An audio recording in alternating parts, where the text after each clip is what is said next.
오늘 말씀 이제 겸손의 왕이라는 주제를 잡았지만은 이 안에 담겨져 있는 또 다른 것을 제가 또 묵상해 냈거든요. 예수님은 하나님의 구원을 이루시기 위해서 마지막 사역을 위해 이제 상징적인 행보를 지금 보이시는데 바로 나귀 새끼를 타고 예루살렘에 입성했다는 거죠. 이는 메시아로 오심을 이제 공식적으로 선포하는 그 의미를 담고 있습니다. 예루살렘에 입성하시기 위해 예수님은 제자 둘을 보내셔서 아무도 타보지 않는 나귀 새끼를 풀어서 끌고 오라고 명령하셨어요. 30절 한번 볼까요? 이르시되 너희는 맞은편 마을로 가라. 그리로 들어가면 아직 아무도 타보지 않은 나귀 새끼가 매어 있는 것을 보리니 풀어 끌고 오라. 아무도 타보지 않은 나귀 새끼, 즉 안장을 지우지 않고 아직 사람에 태우지 않고 짐을 지우지도 않은 어린 나귀를 가리킵니다. 예수님이 어린 나귀를 다심으로 스가랴 9장에 있는 이 말씀을 이루신 거였죠. 그는 공의로우시며 구원을 베푸시며 겸손하셔서 나귀를 타시나니 나귀의 작은 것 곧 나귀 새끼니라. 이 스가랴의 말씀을 온전히 이루어내셨죠. 왕으로 임하시되 겸손한 왕으로 오신 그리스도이심을 보여주신 것입니다. 바로 메시아에 대한 구약의 예언을 이루기 위해서 어린 나귀를 타셨습니다. 아직 안장도 없었기에 제자들은 자기의 겉옷을 나귀 새끼 위에 걸쳤어요. 35장 36절 말씀 보겠습니다. 그것을 예수께로 끌고 와서 자기들의 겉옷을 나귀 새끼 위에 걸쳐놓고 예수를 태우니 가실 때에 그들이 자기의 겉옷을 길에 펴더라. 예수님 왕으로 존중해서 자신들의 입던 겉옷을 양탄자 대신 깔았다는 거죠. 근데 생각해 보세요. 이게 화려한 어떤 의전은 아니잖아요. 왕으로 대접하고 뭔가 예루살렘으로 입성할 때에 화려한 어떤 마차나 또 뭔가 더 의전답게 의전할 수 있는 그런 격식을 갖춘 게 아니었어요. 그냥 나귀에 안장이 없으니까 제자들이 그 겉옷을 펴다가 위에 얹혀놓고 예수님을 모신 거 아닙니까? 그래도 우리 주님은 기꺼이 저들이 할 수 있는 최고의 의전이라고 말하겠지만 저들이 할 수 있는 최고의 섬김을 받으신 거예요. 정말 만약 예수님이 세상의 왕으로 오셨다면 그냥 천지가 개벽하듯이 모든 권세를 등에 업고 세상의 군왕으로서 대접을 받으셨겠죠. 하지만 예수님은 권력을 누리기 위해 이 땅에 오신 것이 아닙니다. 겸손히 십자가를 지시고 우리 죄를 구원하시기 위해서 이 땅에 오신 메시아이셔요. 그래서 어린 나귀를 타시며 겸손하게 예루살렘 입성하시고 우리의 구원을 위해서 그 길을 걸어가신 것입니다. 이때 많은 무리들이 그 행렬에 가담하네요. 그들은 예수님이 행하신 그 표적으로 인해 아마 큰 소리로 찬양하며 맞이했을 거예요. 37절 38절 말씀입니다. 이미 감람산 내리막길에 가까이 오심에 제자의 온 무리가 자기들이 본 바 모든 능한 일로 인하여 기뻐하며 큰 소리로 하나님을 찬양하여 이르되 찬송하리로다. 주의 이름으로 오시는 왕이여 하늘에는 평화요 가장 높은 곳에는 영광이로다 하니. 다른 복음서에 보면 종려나무 가지를 흔들면서 그 찬양의 소리는 뭐였습니까? 호산나였죠. 호산나. 다윗의 자손이여 주의 이름으로 오시는 왕이여 하면서 외치면서 무리들이 다 가담하면서 자신들의 겉옷을 땅에 깔고, 그렇죠? 예수님을 메시아로 왕으로 선포하는 외침이었다는 거예요. 이제는 예수님이 직접 선포하지 않아도 무리를 통해서 이 땅에 오신 그 목적이 선포된 거예요. 저들이 스스로 호산나 주의 이름으로 오시는 왕이 하면서 이제 선포를 하잖아요. 아, 예수님 이 땅에 왜 오셔야 하는구나 라는 것을 말이죠.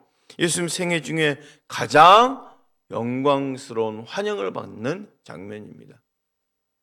그렇다 한들 아까도 말씀드렸듯이 그렇게 큰 격실 같은 건 아니었다는 거예요. 사람들도 자신들의 겉옷을 땅에 깔고 종려나무 가지를 흔들었다는데 뭐 지금의 화려한 의전에 비하면 아무것도 아니잖아요. 평화의 왕 예수님께 우리가 드릴 수 있는 것도 찬양이라는 거죠. 세상이 그리스도를 어떻게 이해하든지 우리에게 담대하게 왕이신 주님을 높이고 선포할 수 있어야 된다는 것입니다. 우리의 찬양은 그리스도를 선포하는 유일하고 강력한 언어임을 잊지 마시길 바랍니다. 이 붕해를 앞두고 이 말씀을 묵상하면서도 제가 느낀 바가 그거예요. 우리가 할 수 있는 최고의 것을 드릴 수 있는 것, 그렇잖아요. 우리가 할 수 있는 최고의 것, 기도로, 찬양으로 하나님께 드릴 수 있는 것. 제가 백 목사님을 종종 집회 가운데 가서 뵙기도 하고 세미나도 듣고 전 부흥성회를 한 2번 더 접했으니까 따로 항상 말씀하시는 것 중에 한 가지가 그거였거든요. 은혜는 기도와 비례한다고. 또 기도의 그 영성은 찬양과 비례한다고. 그러니까 찬양하는 그만큼이나 기도를 해줘야 되고 그 기도하는 만큼이나 은혜가 부어진다는 거. 이게 비례하다는 거예요. 비례. 저는 그래서 새벽 예배에 대해서도 항상 염두에 두는 것은 그래 새벽에 기도하는 기도의 동역자들은 우리 교회의 전체 성도의 11조구나라는 생각을 항상 해요. 11조구나. 그래서 전체 성도에 비례해서 11조가 많아지면 그만큼 부흥되는 거 아니겠습니까? 저는 우리 모든 일꾼들이 또 교회에 앞서서 일하는 우리 성도님들이 그 무엇보다도 기도의 자리를 더 지켜낼 수 있기를 바랍니다. 그래서 우리가 11조가 되는 거죠. 이 새벽에도. 부흥성에도 앞두고 특별 새벽 기도하는 것도 보십시오. 대략 한 30% 정도 지금 기도에 참여하거든요, 사실. 그러면 그 기도의 영성을 더 끌어낼 수 있어야 되는 거죠. 더 많은 헌신이 또 우리가 그 11조가 되어지자 하면서 끌고 오셔야 돼요. 그러면 그만큼 부흥되는 거 아니겠어요? 오늘 이 드려지는 그것들을 보십시오. 예수님이 그 대접을 받는다는 것은 본인의 그 사역 공생의 사역에 있어서 아마도 최고의 환영으로 받지만 그 하나님이신 그가 저들의 무리들이 드리는 그 손길에 만족할 만한 것은 아니었잖아요. 사실 자신의 옷가지로 덮고 나무로 흔들고 어린 나귀를 타고 그럼에도 불구하고 우리 주님은 저들의 최고 헌신을 기쁘게 기꺼이 받아내셨다는 거예요. 반면 무리의 외침을 불편해하는 이들이 있습니다. 바리새인들이죠. 39절 40절 말씀이에요. 무리 중 어떤 바리새인들이 말하되 선생이여 당신의 제자들 책망하소서 하거늘 대답하여 이르시되 내가 너희에게 말하노니 만일 이 사람들이 침묵하면 돌들이 소리 지르리라 하시니라. 바리새인들은 이 무리들의 찬양을 듣기 싫었습니다. 듣기가 어려웠어요. 그들은 그렇게 외쳐대는 제자들을 오히려 꾸짖으라고 예수님께 요청하는 거예요. 무리들이 메시아라고 지금 찬양하면서 왕으로 막 찬양하는 것을 빨리 막으라고 예수님께 요청해요.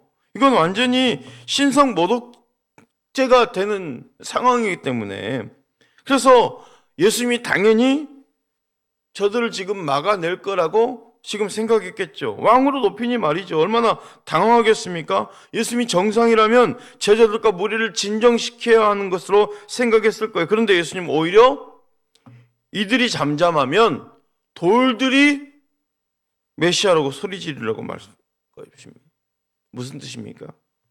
예수님이 메시아 되심을 감출 수 없다라는 거예요. 이제는 너무도 확실하게 때가 되었기에 하나님은 어떤 방식으로든지 예수님을 메시아로 만왕의 왕으로 선포하실 것입니다. 사랑하는 성도 여러분, 우리 또한 주가 그리스도 되심을 막아낼 수 없는 거예요. 세상이 어떻게든 방해를 해도 어떻게든 우리 환경 가운데 막아내고 있는 것이 있다 한들 우리의 찬양과 우리의 기도가 멈춰낼 수 없다라는 거죠. 예수님은 찬양받기에 합당하신 왕이요 메시아 되심을 믿으시길 바랍니다. 예수님의 메시아 되심과 만왕의 왕 되심이 우리가 상식적으로 이해가 돼서일까요? 아니죠. 예수님을 왕으로 고백한다는 것은요, 절대적인 지시가 있기 때문에, 명령이었기 때문에 그저 순종하는 거예요. 우리도 마찬가지예요. 어떤 회복의 방법이 있나? 뭔가 좀 다른 것, 특별한 것이 있나? 그래서 우리가 기도해야 되구나? 아닙니다. 그냥 순종이에요.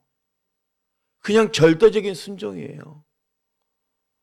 메시아 되심에 어떤 특별한 것들이 보여서가 아니죠. 나귀를 가져오라 했는데 그냥 순종이에요. 그 나귀 주인도 얼마나 당황했겠습니까? 갑자기 찾아와서 나귀 달라니. 예수님 아시고 만약 나귀 주인이 나귀를 가져간다면 뭘 합니까? 제자들 묻죠. 주님 뭘 합니까?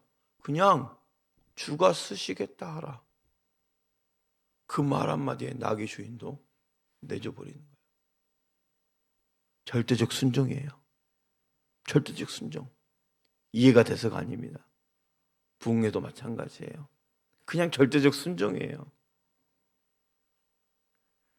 우리가 상식적으로 맞지 않고 주님의 말씀이 이해가 되지 않아도 나귀의 주인도 제자들도 주님의 뜻에 어떤 의의도 제기하지 않습니다.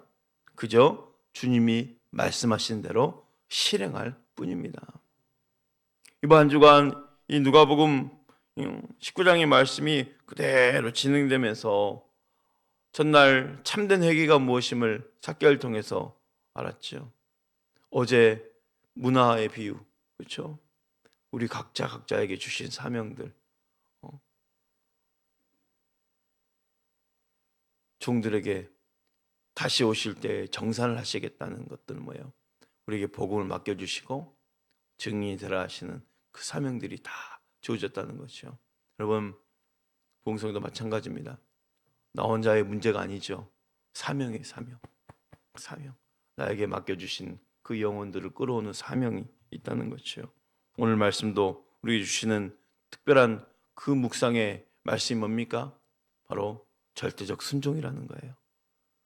이유가 있어서가 아니에요. 이해가 돼서가 아니에요. 주님이 말씀하셨기 때문에 실행하는 거예요. 여러분, 예수님을 메시아로 왕으로 고백하는 것도 이와 같습니다. 주님의 말씀과 그 뜻을 겸손히 받아들이고 순종하는 것, 그것이 곧 주님께 올려드린 찬양이네요. 예수님을 왕으로 인정한 사람들의 삶에는 항상 순종과 찬양이 있습니다. 그리고 결단하는 거죠. 오직 주님의 말씀에 내 욕망을 굴복하며 살겠노라고. 오늘 또 예수 안에서 오직 주만을 찬양하는 복된 하루가 될 수 있기를 축복합니다.